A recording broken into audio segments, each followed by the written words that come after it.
कुछ लोगों ने पूछा है कि कैसे हम भगवान से खुद को कनेक्ट करें, उनकी भक्ति करें, कैसे प्रार्थना करें। क्या भगवान की भक्ति करने के लिए घर छोड़ना ज़रूरी है या फिर सारा दिन बैठ के भजन ध्यान करना ज़रूरी है? चैतन्य महाप्रभु से किसी ने पूछा कि भक्त किसे कहते हैं, भक्त कौन है? उन्होंने कहा 3 प्रकार के भक्त होते हैं। जिसने जिंदगी में एक बार भी भगवान को पुकारा है वो भी भक्त है। जो रोज पुकारते हैं वो भी भगवान के भक्त हैं। पर जो सारा दिन भगवान की यादों में डूबे रहते हैं वो भक्त सबसे श्रेष्ठ हैं। आप भले सारा दिन जप न करें, सारा दिन ध्यान न करें, 5 घंटे नहीं, 2 घंटे नहीं, 1 घंटा नहीं, सिर्फ 5 मिनट। जब रात को आप सोने लगे, सिर्फ 5 मिनट के लिए दिल से परमात्मा को याद करें, प्रार्थना करें कि धन्यवाद है तेरा परमात्मा कि जो कुछ भी तूने जिंदगी में दिया है उन सब के लिए धन्यवाद है तेरा। और जब सुबह उठें, सिर्फ 5 मिनट के लिए भगवान को दिल से धन्यवाद दें कि तूने फिर से एक नया दिन दिया मेरी जिंदगी में, फिर से मौका दिया कि मैं कुछ कर सकूं अपने जीवन में। कितनी गलतियां होती हैं हमसे जीवन में। मैं रोज गुनाह करता हूं, वो रोज बख्श देता है। मैं आदत से मजबूर हूं और वो रहमत से मशहूर है। हृदय से 5 मिनट की प्रार्थना भी आपके भीतर एक नई शक्ति भर देगी। आपके भीतर जीतने की एक नई ताकत आ जाएगी। दुखों से लड़ने की आपको नई ऊर्जा मिलेगी।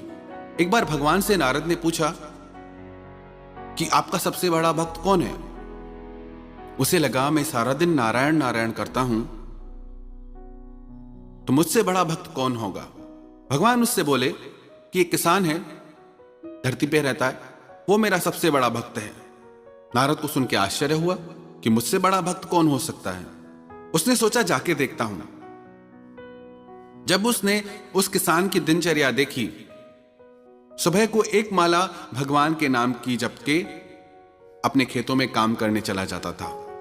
खेतों से लौटकर रात को अपने घर आकर सोते समय भगवान के नाम की फिर 1 माला जपता था। और सारा दिन कोई जप तप नहीं करता था, ईमानदारी से अपना जीवन जीता था, अपने माता पिता की सेवा करता था, अपनी पत्नी अपने बच्चों का लालन पालन करता था, किसी का दिल नहीं दुखाता था। तो नारद को आश्चर्य हुआ कि ये कैसे सबसे बड़ा भक्त हो सकता है। वो फिर भगवान के पास आया और भगवान से आके उसने सारी बात कही कि वो तो सिर्फ 1 माला जपता है और सारा दिन खेती करता है, वो आपका सबसे बड़ा भक्त कैसे हो सकता है? भगवान बोले चाहे वो 1 माला करता है, पर उस 1 माला में वो एक क्षण के लिए भी दुनिया का विचार नहीं करता, दुनिया की बातें नहीं सोचता और अपने कर्तव्य में पूरा है। यदि हम भी सिर्फ 5 मिनट के लिए भगवान को हृदय से पुकारें, हृदय से पुकार करें, तो उस 5 मिनट की प्रार्थना का असर सारा दिन हमारे जीवन पे रहेगा। पर याद रखना, उन 5 मिनट में 1 सेकंड के लिए भी दुनिया की बातों का ख्याल न करें, दुनिया की तरफ ध्यान न जाए। वो पूरे 5 मिनट परमात्मा को ईमानदारी से समर्पित करें। आपका जो अभी जीवन है उसको आप नोटिस करिए, ध्यान दीजिए और थोड़े दिन सिर्फ ये 5 मिनट भगवान को अपनी जिंदगी के दीजिए। फिर आप खुद इस बात को अनुभव कर पाएंगे, जान पाएंगे कि आपकी जिंदगी में कैसे बदलाव आए हैं। जो शक्ति, जो ऊर्जा आपको मिलेगी उसे आप खुद अनुभव करेंगे। ऐसा नहीं कि प्रार्थना करने के लिए कोई धार्मिक होना जरूरी है। प्राणी मात्र, मनुष्य मात्र अगर परमात्मा को 5 मिनट के लिए भी धन्यवाद देना, अरे हमारी तो इतनी ताकत भी नहीं कि खुद से सांस भी ले सके, वो सब परमात्मा ने ऐसी सुविधा कर दी। हमारी ताकत नहीं कि धरती में से हम अपने खाने के लिए अन्न पैदा कर सकें। हम सिर्फ बीज बोते हैं, पर उसमें फल और फूल वो कुदरत, वो परमात्मा की शक्ति से प्रकट होते हैं। हमारे जीवन में भी ऐसे ही खुशियों के फूल प्रकट हो जाएंगे अगर उसमें प्रार्थना का बीज पड़ जाए तो।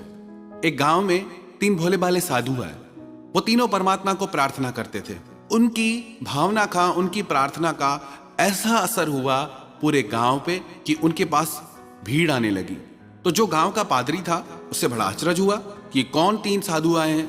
वो उनके पास गया, उससे लगा कि लगता है कि कोई बहुत बड़े विद्वान होंगे, पर उसने आके देखा कि वो तीनों तो बहुत सीधे साधे लग रहे थे, ज्यादा पढ़े लिखे भी नहीं थे। उस पादरी ने पूछा कि तुम कौन सी प्रार्थना करते हो?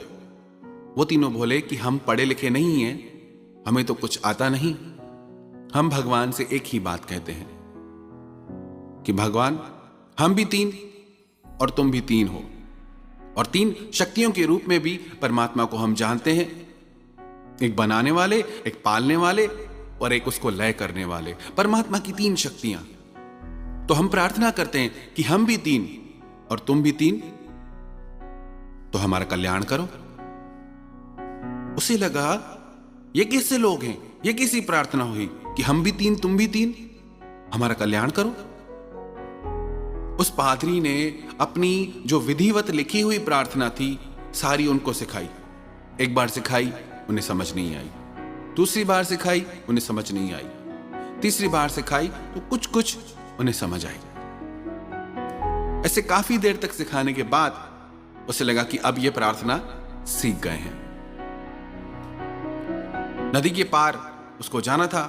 वो अपनी नौका पे चढ़ के जैसे ही जाने लगा, थोड़ा नदी में आगे निकला तो उसने देखा कि वो तीनों पानी पे चलते हुए आ रहे हैं।